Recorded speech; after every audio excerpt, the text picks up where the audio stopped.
Mess with time, pay the price. Let's talk about the new sci-fi thriller Aporia.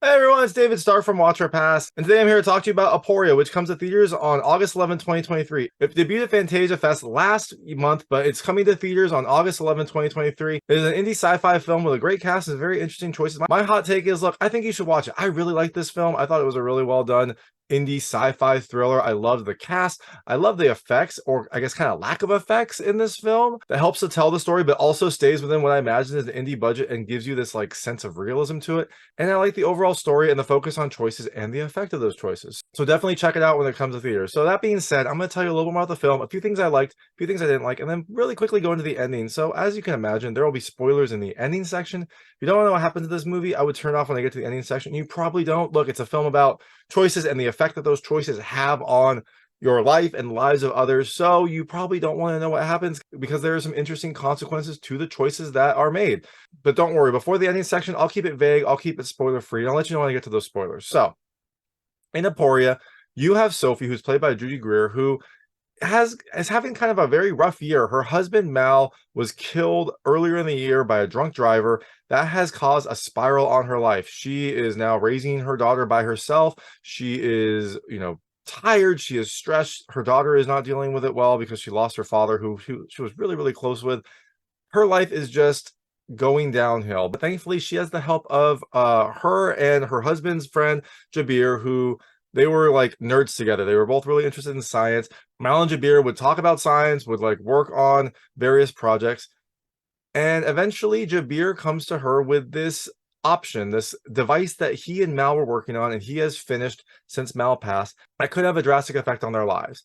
So did they do it? Well, you'd have to watch the movie to find out, but it wouldn't be a very interesting movie if they were just like, you know what, we're not going to mess with the time stream. I'm going to keep doing my hard life. So, things I liked about this film. The first, I love the start. I love the way that this film starts. It kind of shows you the very stark contrast between Sophie's happy life, just before the accident, and then her life after. It is a nice kind of transition to show just how difficult this has become for her and just how like tough it is to manage everything she has going on. I thought the film framed it very well and did a really good job of just kind of really giving you that emotional impact right from the start.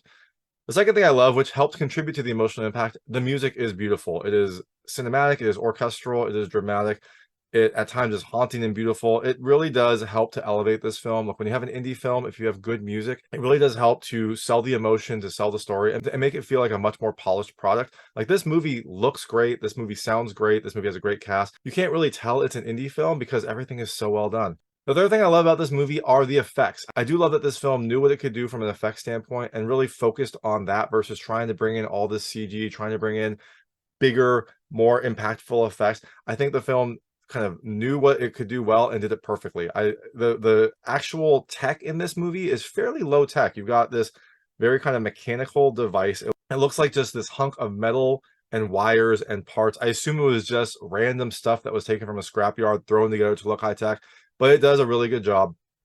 And the computer themselves, it doesn't use like anything super fancy. It is almost like an Apple IIe interface, just like a green screen with a few, coordinates and things like that. You don't put a lot into it. There are no big VFX when it happens. I thought it was really smart to do it this way because you do get that high-tech feel. You do get that this is like something on the cutting edge of technology, but you don't have anything that like pulls you out of the movie that looks off. It looks really good and you don't get thrown off by like poor special effects. And look, I found that I really like indie movies that do this. There's a few movies that have come out recently that I love that have this similar kind of like low-tech sci-fi feel to it. Infinite Sea came out earlier this year, which I adored. It is a wonderful Portuguese sci-fi drama that also has a similar kind of low-tech feel, even though it is a high-tech sci-fi movie.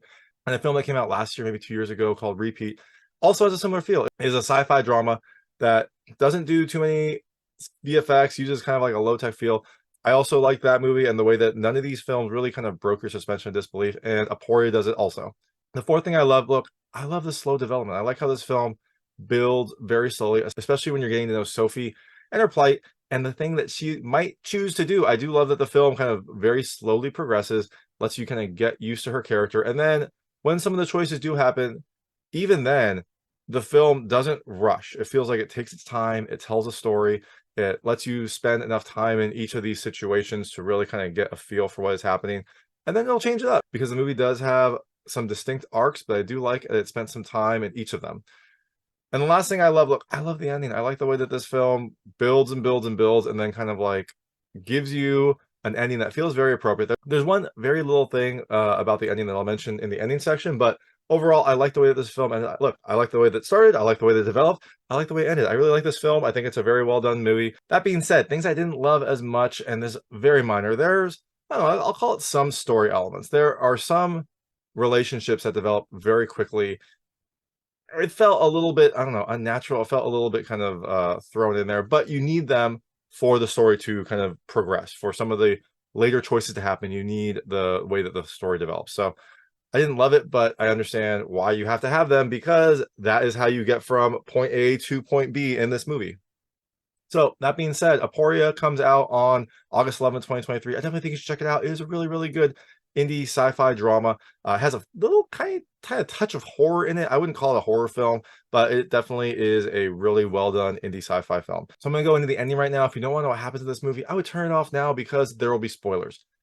So, like I said, Sophie is having a rough time, and her husband's friend Jabir comes to her with this device that Sophie's deceased husband Mal and him had been working on before Mal's death, and that he finished after. And it is they were trying to kind of send things into the past. It was going to be like a time travel device.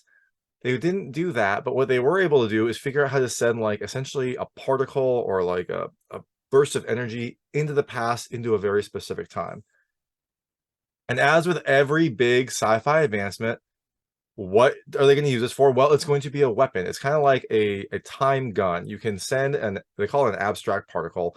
It has aspects of quantum computing in this. It's got aspects of kind of like time travel in this, but they call it an abstract particle that you can send into the past into a very specific point. You need to know exactly where and exactly when. And basically it goes in the past and then it's kind of like bursts. It has a very minor burst of energy. And what could you do with that? Well, if you target a person at that point, that it acts like almost like a time gun. It'll go into the past, it'll burst, whatever's in there will get damaged, will get destroyed, and boom, no more person. So Jabir approaches Sophie and says, like, what if we could get Mal back? What if we take out the drunk driver who killed Mal, and then that event would have never happened. Mal would be here, Riley would be here, your life would, go back to normal. What do you think? And she's hesitant at first, but then she goes and visits the drunk driver. Like, she does not like him for what he did, but then she goes and visits him, and he seems to be just like this horrible person. Seems to be abusive to his wife, seems to be kind of just like on a downward spiral. So she ends up doing it. They end up using this time gun.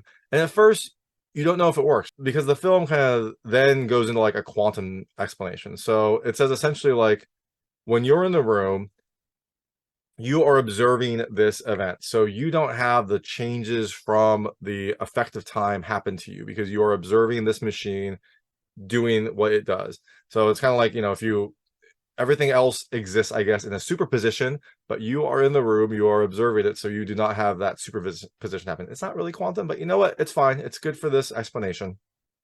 So, because when they were in the room when they fired the gun, they didn't have any of the effects of what happened to the rest of the world. They were kind of shielded from the effects of time.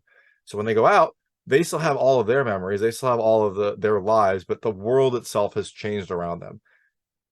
So they don't know that Mal's alive or dead because they have their life that they've lived. So Sophie's upset. She's like, I have to go pick up Riley. I have to go start dinner. I have to just like do what I need to do to survive. And she leaves. And as she's leaving, she gets a call from Mal, which she hasn't had in a long time, right? Because Mal has been dead.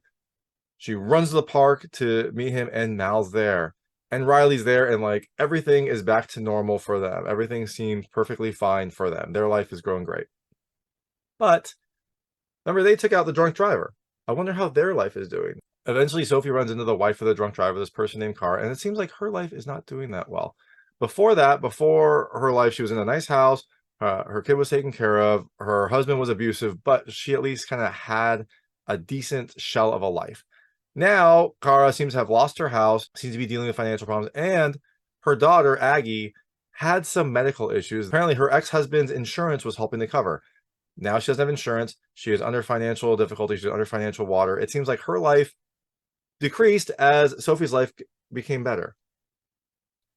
They want to fix this. They want to fix this whole situation. So they go digging further into the past, and they figured out that there was this person who orchestrated a Ponzi scheme that essentially ruined Kara's life. He like took her for everything she was worth. She was working, she had a successful business, and this person kind of took all of that from her because of his financial scheme. So like, hey, you know what? We can take him out, and then that will make Kara's life better. They kind of keep going further back and keep making these changes, keep making these choices. And the thing is, that person was eventually sentenced, eventually went to jail. He died like 2 or 3 years after he took all of Kara's money. So they're like, look, like he's gonna die anyways. He died in jail. We're just gonna move that up and not have him ruin everyone's life. And this is where like I didn't love how this developed, because they got very, very close to Kara and Aggie very quickly. I mean, Sophie explains it because she's like, look, I know what it's like to lose your husband. I know what it's like for your kid to lose their father. So she empathizes with Kara very early on, but she gets very, very close. Like they become almost like best friends very quickly. And she then decides to do this horrible thing for Kara. She decides to essentially kill someone, even though he was going to die a little bit later. She's still killing him for Kara. They all decide to do it. They all decide to kind of like mess with time more. They take him out, and they go and visit Kara's bakery, or at least what used to be Kara's bakery before it got shut down. And it's thriving. It's great. Kara's there. It seems very successful. Aggie is also there. It seems like her medical issues are taken care of. She was in the hospital before, but now she's like up and moving. It seems like everything is going great. And then they go and like, hey, we got to pick up Riley from Rocket Camp. They go to Rocket Camp and they get there, and it's all different. Like they say hi to people, but they don't know who they are. They're like, hey, we got to pick up Riley. And they're like, who's Riley? It seems like their messing with time has affected a lot more than just Kara and Aggie. They check their calendar and like, oh, we've got like a play to go to. And so they go to the play, and there they meet Riley, except this is a very different Riley. Before, Riley was an inquisitive girl who loved science and loved rockets. This Riley is an energetic boy who loves drama and loves acting. So look, it's a Riley, but it's a very different Riley. And so when Sophie gets there, he's like, come on, Mom, let's go. Let's do that performance that we practiced. He is going to do a rendition of Hamlet, and Sophie is supposed to be part of it. She doesn't have any of these memories, because remember, she was in the room when it happened. So she has none of the memories of Riley. She has none of the memories of what she did. She goes up there on stage. She doesn't know anything about Hamlet. She embarrasses him. And now they have to deal with, what are they going to do? They have this son. They have this son who had an entire life with these parents who now have no idea who he is and any of those life experiences. So this is where it gets really interesting, because they're like, essentially, they went further back to fix Kara, and they kind of didn't ruin, but they completely changed their lives. And so this is where I think some of the interesting choices in this film happen, because look, they've got a fine life. They have a fine child, a healthy, happy, interesting, energetic child, but they are unhappy about this because Sophie and Mal feel almost like strangers. They don't know who this kid is. They don't know anything about him. And they don't know anything about this life that they've developed. So how are they going to fix this? How are they going to get this done? Well, the original reason that Jabir and Mal started working on this device was that they wanted to change something that happened in Jabir's past. Jabir's family was killed, and that led Jabir to flee his home country and come to America. But he's been working on this device to save his family, take out the person that took out his family, and hopefully save them. Unfortunately, the device wasn't powerful enough to go that far back in time. They could only do it like 5, 8 years or so. But they decide, you know what, we're going to save Jabir's family. They're going to work on this device, make it strong enough to then change Jabir's past. And by doing that, change everything that happened after. And the key here is that Sophie and Mal would not be in the room. So it wouldn't, we don't know if it would fix their lives, but at least change them, and it would be their lives. They wouldn't have this past that didn't match with their reality. And the film does a really good job of kind of building this up. I love this part because, like, Sophie kind of comes to this choice because she is Sophie's choice. She's looking through a baby book for Riley, and she's seen all of like Riley's accomplishments growing up. And as she's doing this, she is like remembering her Riley, the Riley that she raised, her daughter, and like seeing some of her baby moments. And it like juxtaposes these like pictures of this boy Riley who is doing drama with this girl Riley that she remembers doing science and loving her family and all that stuff. And it does a really nice job of kind of like showing you the emotional impact that this is having on Sophie. So they end up deciding to do this. And before that, Mal and Sophie have this one sweet moment where very early in the film, Mal and Sophie were talking, and Sophie said like one of the most beautiful things she'd ever seen was seeing the sunrise over the Grand Canyon. And Mal is like, I've never seen that. And she's like, how have you never been to the Grand Canyon? So now, all the way at the end of the film, which I like that they kind of like save that piece for this end of the film, before they decide to kind of change their entire lives, Sophie and Mal go to the Grand Canyon and have a beautiful moment where they see the sunrise before they decide to activate this device. Remember, like, they don't know what's going to happen here. Mal might be alive. You know, he might not have been hit by that drunk driver, or he might have been killed some other time. Sophie might have been killed. Their kid could be completely different. They might not have a kid. They don't know what's going to happen, but they do know that whatever happens, the life that they get will be their life, the life that they've lived. And so they'll at least be kind of members of this life versus where they are now, where they are strangers in their own world. So they go to Jabir. He says he's ready. He tells them to leave. He doesn't want them to know exactly when it's going to happen. He doesn't want them to like prepare for it. And so Jabir is going to be the only one to kind of be in this quantum bubble to have everything else change around him, which kind of probably sucks for him because he is going to like have an entire world that where he doesn't know anything, but at least he'll have his family. Like he might not remember anything about his family, and he'll have some really interesting explanations about why he's in America and why he doesn't remember the last 15 years, but you know what? He'll have his family. So they leave. Sophie and Mal leave. They walk to a corner. They kind of like embrace. They talk. You don't know what's going to happen. And then the film like pulls away and then re-shows the corner and they're gone. So you don't know what happens. You don't know if it worked. You don't know what their life is like. And I kind of thought the film should have ended right there, like ended on that blank corner, and it went a little bit extra. And I'm not like upset about it. It's fine, but I do kind of thought it would be a perfect ending to just end on that blank corner and then have the splash happen. But you get a few more scenes. You get a few scenes of like LA. You see their apartment. You see some like landscapes of LA, and then you see Sophie driving, and she's driving home, presumably. She gets home. She opens the door. You see her face. You see her smile. And then boom, that's a splash screen. So I do like that you don't know exactly what happens. I'm glad that they didn't like give you what their new life is. But I thought it would be a perfect way to end right there on that corner when they disappear. Just like, that's it. It's fine. You at least know that Sophie's alive. You know that she is presumably at least happy to be home. So that means she probably has someone there waiting for her. You don't know who. But for everything else, you don't know. But that's kind of the point. That's the point of this movie. The choices that they made snowball and snowball until they had to like undo them all in this very drastic way. So that's Aporia. It comes to theaters on August 11th, 2023. Definitely check it out. I think it's a really good film. I really enjoyed it. I've seen it twice. I liked it both times, and I think you should probably check it out too. It's a really good indie sci-fi film. I do like that the film knew what it did well and focused on that and did it perfectly. So thanks so much for watching. If you like this review, please like and subscribe to this channel. It helps me out a lot. Make sure all my new content goes straight to you. Thank you.